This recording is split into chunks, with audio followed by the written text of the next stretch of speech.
Hello everyone, আসসালামু আলাইকুম। কেমন আছেন সবাই? আশা করি সবাই ভালো আছেন, আর আপনাদের দোয়ায় আমি আলহামদুলিল্লাহ অনেক ভালো আছি। তো আজকে আমি করেছি একটি ছোট সুপার ক্লে আর্ট, সেটা আবার প্রথমবারের মতো। মানে এটি আমার সুপার ক্লে দিয়ে তৈরি প্রথম আর্টের ভিডিও। তো যাই হোক, এখানে আমি সুপার ক্লে দিয়ে একটি গ্রোটো টাইপের আর্ট করার চেষ্টা করেছি। আর এটি করার জন্য আমি এখানে নিয়েছি দুটি আইসক্রিমের কাঠি আর একটি সাদা পটের মুখ। আপনারা চাইলে এখানে পিসও ব্যবহার করতে পারেন। আমি এই পটের মুখের উপরে মূলত পুরো ক্লে আর্টটা সেট করব, তাই আমি এখানে ক্লে নিয়ে ভালোভাবে পটের মুখের উপরে বসিয়ে দিয়েছি।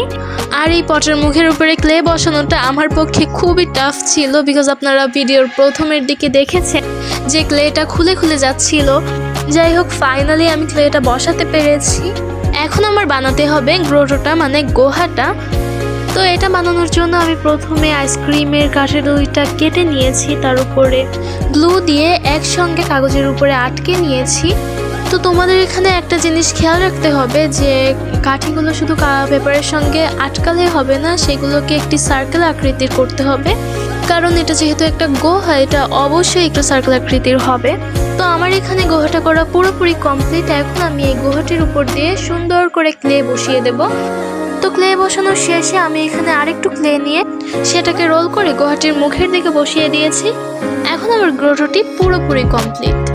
এখন এই গুহাটির পাশ দিয়ে ছোট ছোট প্লান্ট, মানে চারা গাছের একটা ভিউ দেওয়ার ট্রাই করব। তো এটি করার জন্য আমি ক্লেগুলোকে প্রথমে ছোট ছোট করে গোল করে নিয়েছি, আর সেটা সাইড দিয়ে খুব ভালোভাবে ঠিক চারা গাছের মতো, মানে একটা ছোপের আকৃতি করে বসিয়ে দিয়েছি।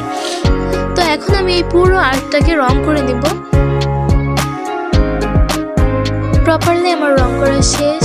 এখন আমি এখানে একটু রাস্তার মতো দেওয়ার ট্রাই করছিলাম, বাট এটা একদম বিচ্ছিরি লাগে পুরাই, মানে পুরো আর্টে একদম বাজে লাগতেছিল। তাই আমি পাশ দিয়ে একটু নদীর মতো করে দিয়েছি যেন একটা সুন্দর ভিউ আসে।